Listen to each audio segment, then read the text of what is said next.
আসসালামু আলাইকুম। অবশেষে আমার পাঁচতলা বিশিষ্ট কোয়েল পাখির খাঁচাটা কমপ্লিট হয়েছে। আমি সম্পূর্ণ এই খাঁচাটা নিজের হাতে তৈরি করছি।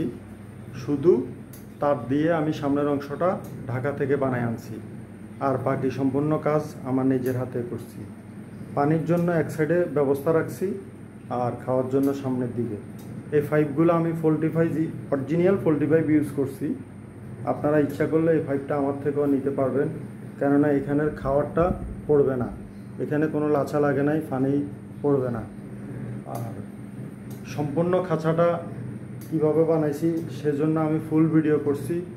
এর বাকি অংশটা আপনার ইউটিউবে দেওয়া আছে, আপনারা যাইয়া ইউটিউবে দেখে আসবেন। ইউটিউবে আমার একটা চ্যানেল আছে মিজান খান 19, দেখে আমার চ্যানেলটা সাবস্ক্রাইব করে দিবেন।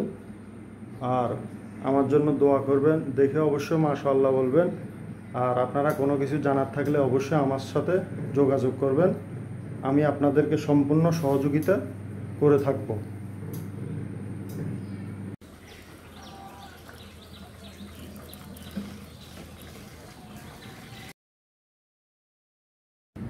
আলহামদুলিল্লাহ, অবশেষে খাঁচার সামনের নেটগুলো লাগানো হয়ে গেছে। এখন শুধু পানির পাইপ, খাদ্য পাইপ বসানোর জন্য আংটাগুলো লাগাবো।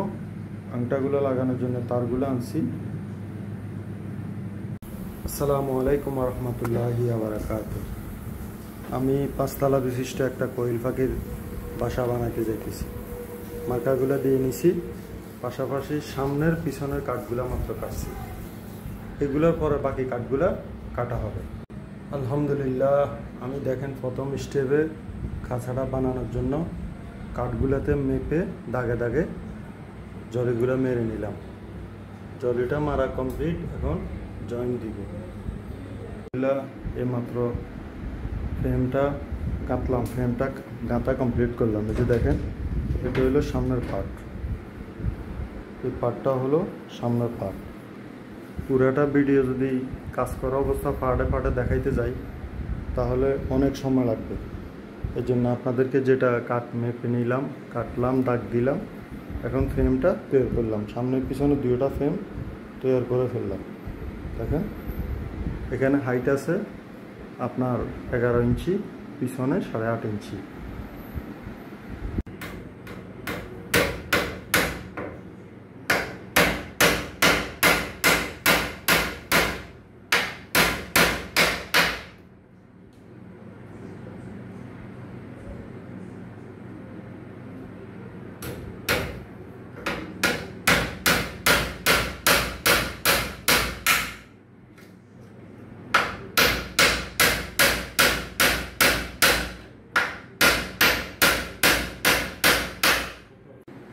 আলহামদুলিল্লাহ, অবশেষে কোয়েল পাখির খাঁচাটা আপনার সম্পূর্ণ ফ্রেম তৈরি করা কমপ্লিট করলাম। এখন নেটের কাজ চলবে। এই যে এখানে যে কাঠগুলো দেখতেছেন, এই কাঠগুলো হলো ডালাটা দেওয়ার জন্য। বাস, এখানে ডালাটা থাকবে, বাস। আলহামদুলিল্লাহ, খাঁচাটা দেখেন এভাবে টাইমগুলো লাগাই নিলাম। মাঝখানে একটা কাট দিছি, দেওয়ার পরে এখন কাজটা কমপ্লিট করতেছি। আপনার এই যে দেখুন, এখন নেটটা লাগাইতেছি। এই নেটটা লাগানোর পরে সাইডে নেটটা লাগাবো। দেখেন, আলহামদুলিল্লাহ, অবশেষে পাঁচতলা বিশিষ্ট খাঁচার ফ্লোর কমপ্লিট করলাম। ফ্লোরে আমি 1/2 ইঞ্চি নেট ব্যবহার করছি, তাহলে আর পাখির কোনো সমস্যা হবে না। 1/2 ইঞ্চি নেট দিয়েছি, 5 তলা কমপ্লিট করলাম। ইনশাআল্লাহ ফুল কমপ্লিট হবে। অবশেষে খাঁচার সাইডের দিকে নেট লাগানো কমপ্লিট করলাম। আস্তে আস্তে কাজ করি, তো এই জন্য একটা করে খাঁচা কমপ্লিট করলাম। সাইডের দিকে নেট কমপ্লিট করলাম, আর কাজ বাকি হলো সামনের দিকের কাজটা করা। সামনের দিকের কাজটা করলে খাঁচা আলহামদুলিল্লাহ কমপ্লিট। আলহামদুলিল্লাহ, অবশেষে খাঁচার সামনের নেটগুলো লাগানো হয়ে গেছে। এখন শুধু পানির পাইপ, খাদ্য পাইপ বসানোর জন্য আংটাগুলো লাগাবো। আংটাগুলো লাগানোর জন্য তারগুলো আনছি।